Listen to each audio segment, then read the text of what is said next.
Numbers बता देता हूं। Q4 के नंबर्स लार्जली अच्छे नंबर्स हैं, लेकिन लार्जली इन लाइन है, यानी कि जो स्ट्रीट एक्सपेक्ट करता वैसे ही परफॉर्मेंस है, अपने आप में अच्छा।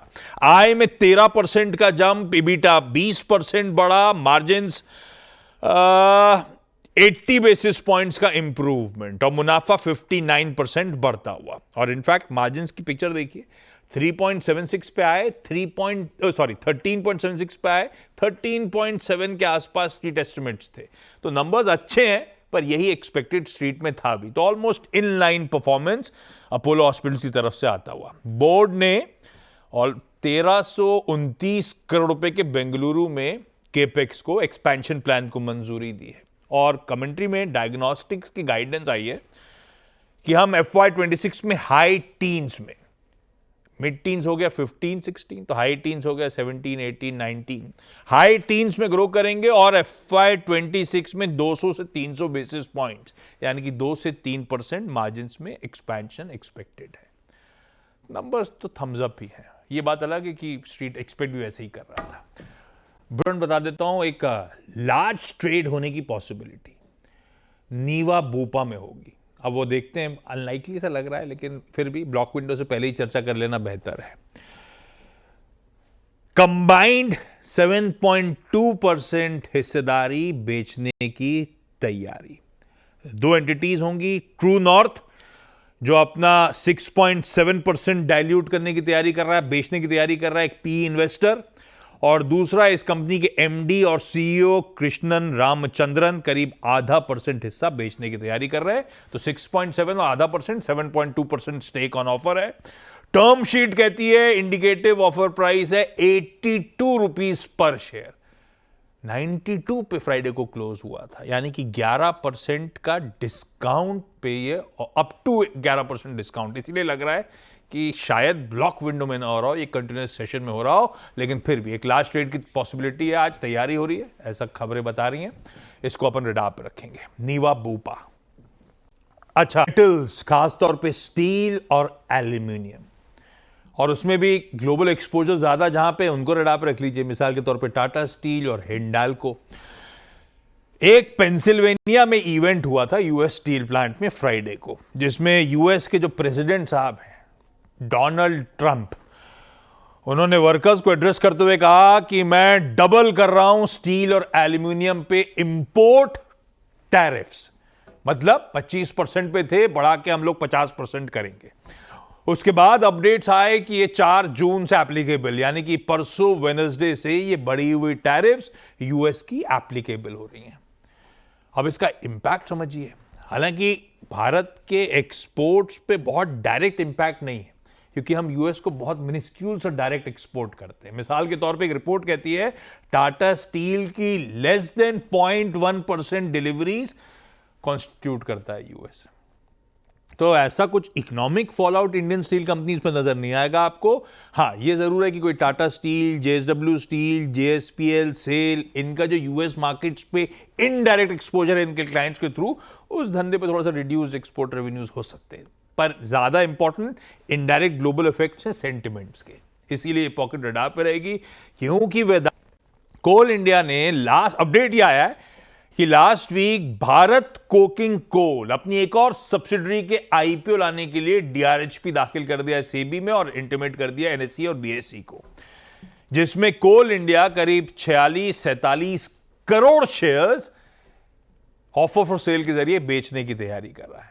तो वैल्यू अनलॉकिंग का प्रपोजिशन बढ़िया है।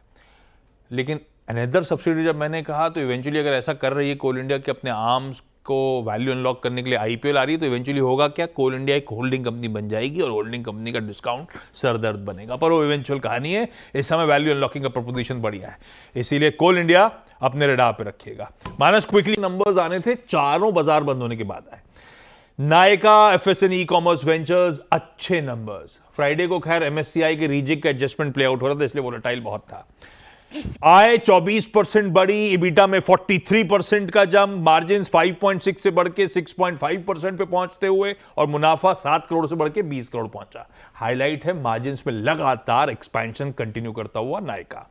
टीटागढ़ रेल सिस्टम्स कमजोर नंबर्स हैं, आय 4.25% गिरी, मुनाफा 18.5% गिरा। INOX wind, on the face of it numbers अच्छे दिखते हैं, ये वायदा का हो चुका है। आई में मल्टीफोल्ड जंप है, बीटा में 150 बेसिस पॉइंट्स का 150% का इंप्रूवमेंट है, वो डिटेल स्क्रीन पर आ जाएंगी। और वोडाफोन आइडिया चौथा था, लॉसेस नैरो डाउन किए हैं लेकिन फिर भी 7,166 करोड़ का घाटा है। बोर्ड ने 20,000 करोड़ रुपए की फंड रेजिंग प्रपोजल को मंजूरी दी है।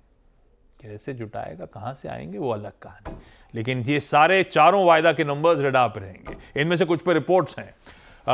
मिताली सिप्ला, यूएस एफडीए ने इनकी बेंगलुरु फैसिलिटी के cGMP inspection, current good manufacturing practices का इंस्पेक्शन करा था। एक आपत्ति सामने आई है।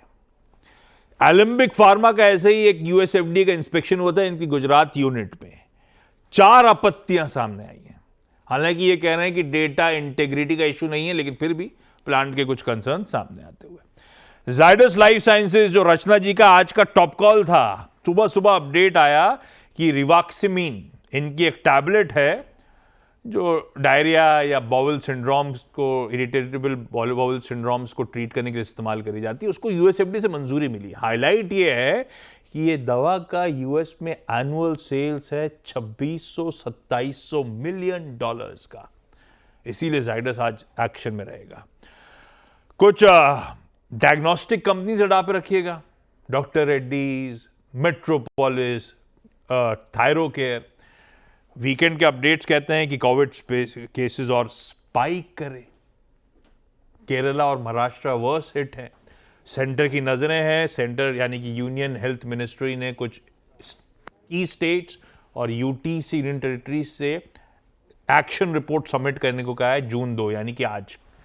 तो ये सब थोड़ा सा नजर रखने वाली चीज हो गई। रिजल्ट्स में सन टीवी के नंबर्स आए थे, अब तो वायदा का हिस्सा है नहीं इसलिए बाद में बता रहा हूं। नंबर्स फीके हैं, आय 2.25% गिरी, बीटा 18% साल दर साल गिरा, 54% के मार्जिन घट के 45% पे आ गए और मुनाफा 10% गिर गया। तो नंबर्स फीके।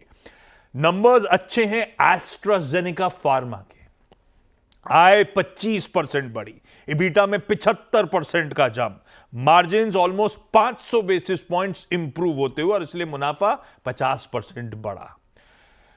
बीपीसीएल, इसके बोर्ड ने कैटालिटिक क्रैकिंग यूनिट के प्रपोजल को मंजूरी दी है, 14,200 करोड़ रुपए खर्च करने की तैयारी। ऐसे ही चेन्नई पेट्रो को रडार पर रखिएगा, इसकी पेरेंट ने, इसकी होल्डिंग कंपनी आईओसी ने इसके प्रपोजल को मंजूरी दे दी है 620 करोड़ के केपेक्स की। जैसे ये ऑयल एंड गैस कंपनीज के केपेक्स की बात आती है सामने, तो मुझे ये इंजीनियर्स इंडिया लिमिटेड ध्यान में आता है।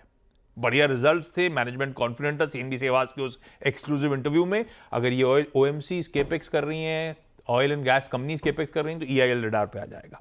इंडिगो पेंट्स रडार पे रखिएगा। फ्राइडे के सेशन में एक एफआईआई ने माल बेचा तो कोटक महिंद्रा म्यूचुअल फंड ने 15,13,635 शेयर्स खरीदे। इरकॉन को 1,070 करोड़ रुपए के आसपास का ऑर्डर मिला है ईस्ट सेंट्रल रेलवे से। और एफएनओ के बैन में मणप्पुरम फाइनेंस आज शुमार होता हुआ।